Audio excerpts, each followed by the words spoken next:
सोचिए एक आदमी जिसे आप संत मानते हैं, आपके विश्वास और आपके सपनों के बीच अपनी जगह बना लेता है। लेकिन क्या होता है जब वही संत आपके सबसे कमजोर पलों का फायदा उठाने लगे। दिल्ली की रातें अक्सर अपनी चमक और रफ्तार के लिए जानी जाती हैं, लेकिन कुछ रातें ऐसी होती हैं जो सिर्फ गली गली का अंधेरा नहीं बल्कि इंसान की आत्मा में उतर जाते हैं। एक ऐसा इंसान जिसे लोग गुरु और धर्म का प्रतीक मानते हैं, वही अचानक एक रहस्य बन जाता है और हर कदम पर सवाल उठता है कि आप उसे सच में जानते थे। दिल्ली पुलिस की पकड़ में आने से पहले यह आदमी कई दिनों तक फरार रहा।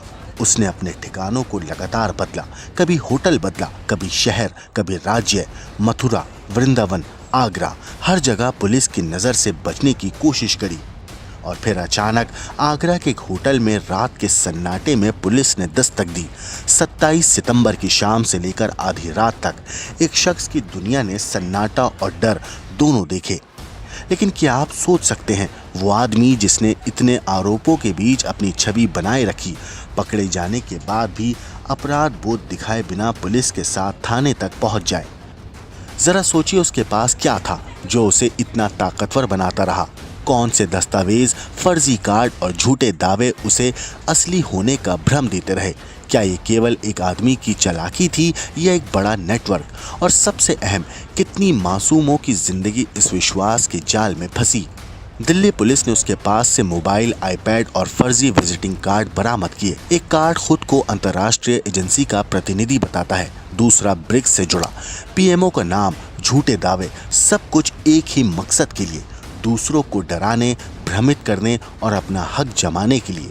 लेकिन दोस्तों, ये सिर्फ शुरुआत है। इस कहानी में सिर्फ सत्ता और पैसे की बात नहीं है, ये विश्वास, लालच और डर का खेल है। हर कदम पर सवाल खड़ा होता है, क्या कोई और भी इस जाल में शामिल था? क्या उस व्यक्ति के छिपे हुए रहस्य कभी सामने आएंगे? और सबसे अहम, उन 17 छात्राओं की हिम्मत और उनकी आवाज को आखिर तक कौन सुनेगा? जैसे ही दिल्ली पुलिस ने उसे आगरा से पकड़कर वसंत कुंज थाने लाई, पर्दे के पीछे की कहानी खुलने लगी। हर खुलासा एक नया सवाल छोड़ता है, हर सवाल एक नई परत खोलता है। तो आप तैयार रहिए उस रहस्य को देखने के लिए जो विश्वास और आस्था के नाम पर मासूमों की जिंदगी पर अंधेरा डालता आया।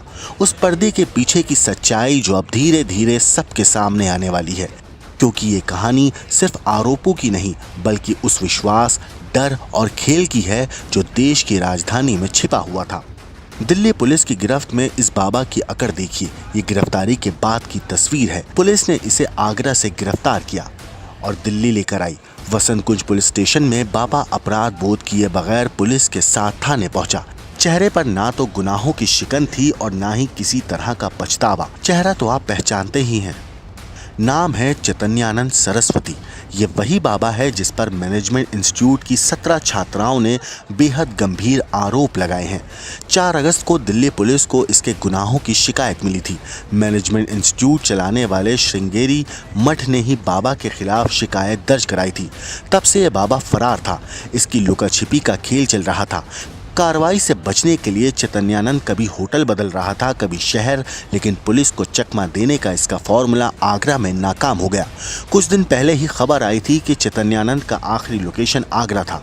तब से पुलिस लगातार सर्विलांस में जुटी थी। शनिवार को दिल्ली पुलिस की टीम को खबर हाथ लगी कि वो आगरा पहुंचा है और एक होटल में रुका हुआ है। बगैर देरी किए दिल्ली पुलिस की टीम ने आगरा के इस होटल में दस्तक दे दी। यहाँ बाबा ने अपना नाम स्वामी पार्थसारथी दर्ज कराया था।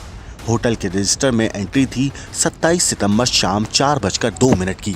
होटल के कमरा नंबर 101 में आरोपी बाबा आराम फरमा रहा था। तभी आधी रात को पुलिस ने दरवाजा खटखटा दिया और उसे दबोच लिया गया। दिल्ली से करीब 220 किलोमीटर दूर आगरा में छिपा था बाबा। वो लगातार अपनी लोकेशन बदल रहा था, कभी मथुरा, कभी वृंदावन तो कभी आगरा।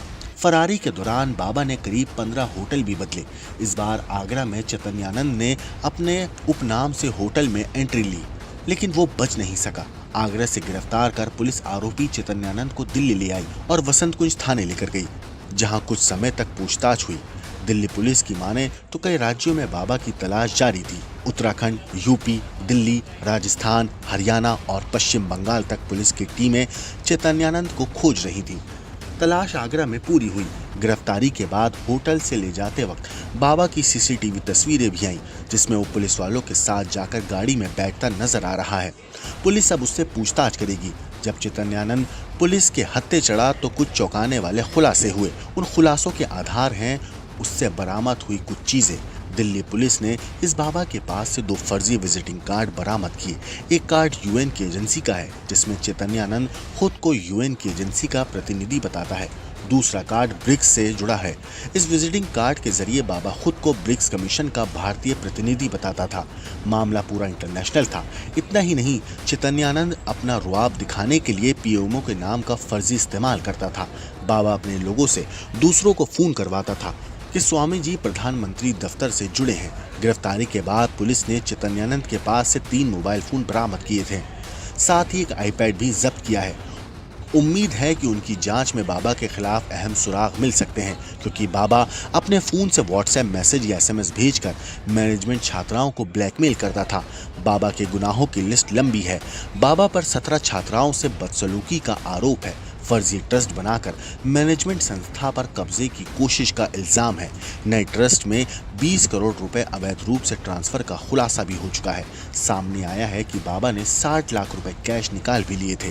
दिल्ली पुलिस ने आरोपी चैतन्यानंद पर शिकंजा कस दिया है। गिरफ्तारी के बाद अब सवालों की लंबी लिस्ट है, जिसके बाद जवाब बाबा को देने पड़ेंगे। दिल्ली पुलिस पूछेगी कि उस पर लगे आरोपों पर वो क्या बोलेगा। वो एफआईआर दर्ज होने के बाद कहां छिपा रहा। चैतन्यानंद का कच्चा चिट्ठा परत दर परत खुलता जा रहा है। देश की राजधानी में मैनेजमेंट इंस्टीट्यूट की आड़ में जो कुछ भी हो रहा था हैरान करने वाला है। चैतन्यानंद को लेकर उसके पूर्व छात्रों ने कई चौंकाने वाले खुलासे किए हैं। नाम और पहचान छिपाने की शर्त पर चैतन्यानंद के एक पूर्व छात्र ने बताया कि इंस्टीट्यूट के अंदर बाबा का कॉकस था। वो जैसे चाहता था, जिसे चाहता था, अपने तरीके से डील करता था, और अगर कोई उसकी बात नहीं मानता था तो फिर उसे परेशान किया जाता था। चैतन्यानंद के इंस्टीट्यूट के पूर्व छात्र ने आज तक से बात करते हुए बाबा की पूरी क्राइम हिस्ट्री बता दी। उनकी माने तो चैतन्यानंद के खिलाफ कई बार लड़कियों ने शिकायत की, लेकिन पुलिस से सहायता नहीं मिलने की वजह से लड़कियों का हौसला टूट जाता था। दिल्ली के डिफेंस कॉलोनी थाने में भी बाबा के खिलाफ शिकायत दर्ज हुई थी। 2016 में भी पुलिस कंप्लेन हुई थी, लेकिन पैसे और रुबाब की वजह से बाबा हर बार बच गया। स्वामी चैतन्यानंद उर्फ पार्थ स्वामी ज्यादातर उन्हीं लड़कियों को निशाना बनाता था जो आर्थिक रूप से कमजोर होती थीं, जिनकी फैमिली बैकग्राउंड बहुत कमजोर होते थे। उन्हें बेहतर करियर का लालच देकर बाबा के राजदार प्रभावित करते थे। जो लड़कियां मान जाती थीं उनके साथ गलत काम होता था, और जो नहीं मानती थीं उन्हें बाबा के राजदार परेशान करते थे, प्रताड़ित करते थे।